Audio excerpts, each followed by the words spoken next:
దాన్ని ఓవర్కమ్ చేసి ఫైనల్గా మనం జాబ్ తెచ్చుకోగలుగుతాం. ఫస్ట్ ఇంటర్వ్యూలో నాకు రాలేదు, ఇంకా నాకు రాదు అని ఎప్పుడు మనం తగ్గిపోకూడదు. మనం ప్రయత్నిస్తూనే ఉండాలి.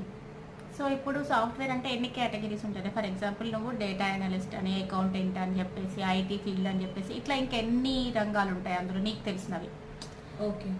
ఇప్పుడు ఎట్లా ఆల్రెడీ నువ్వు చెప్పావు కొన్ని, డేటా అనాలిసిస్ట్ ఒకళ్ళు ఉంటారు, నెక్స్ట్ అకౌంటెంట్ ఒకళ్ళు ఉంటారు, నెక్స్ట్ చెప్పా కదా అదేంటి ఐటీ వాళ్ళు ఉంటారు, ఇంకా ఇంకే కేటగిరీస్ ఉంటాయి? Means development team, development, software development team అంటే కోడింగ్. ఓకే.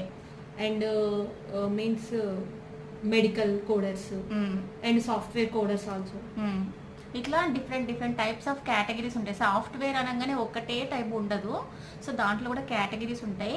మీరు చూస్ చేసుకునేటప్పుడు ముందే బిఫోర్గానే అసలు మీరు ఏ రూట్లో వెళ్ళాలనుకుంటున్నారు, ఇదే సాఫ్ట్వేర్లో ఏ కేటగిరీని మీరు ఎంచుకోదలుచుకుంటున్నారు అనేది కూడా